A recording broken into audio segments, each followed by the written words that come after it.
মহামান্য বিবাহিত ভাইয়েরা, বেগুন কাটার সিজন চলিতেছে। স্ত্রীর সাথে কথা বলতে সাবধান। মোখলেস ভাইয়ের স্ত্রী বারবার আবদার করছিল ঘুরতে যাওয়ার, কিন্তু মোখলেস ভাই অফিসের চাপ দেখে বিষয়টি এড়িয়ে যাওয়ার চেষ্টা করে। এই নিয়ে ঝগড়া শুরু হয়। এক সময় মোখলেস ভাই বলে বসে, বেশি কথা বললে ঘর থেকে বের করে দিব, আরেকটা বিয়ে করব। বাস, রাতে ঘুমিয়ে সকালে উঠে দেখে তার বেগুন আর নাই, স্ত্রী হাতে নিয়ে বসে আছে। তাই বলছি, অন্তত বেগুনের কথা চিন্তা করে স্ত্রীর সাথে লাগতে যাবেন না। শিল্পাঞ্চল আশুলিয়ায় স্বামীর পুরুষাঙ্গ কেটে দিয়েছে স্ত্রী সুপ্রিয়া।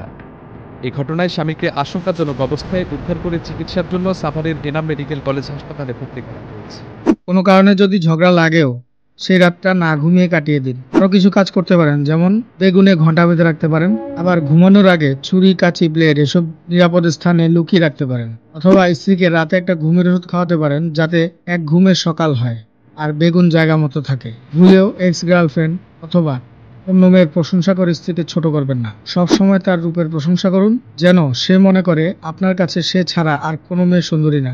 কেউ বিয়ের কথা মনের ভিতর থাকলে মাটি চাপা দেন। আর এই কাজগুলোর উল্টো কিছু যদি করে থাকেন, তাহলে নিশ্চিত থাকেন যে কোনো সময় আপনি আপনার বেগুন হারাবেন। তাই বেগুনের যত্ন নিন, স্ত্রীর অনুগত হন, পরকীয়া থেকে নিজেকে দূরে রাখুন।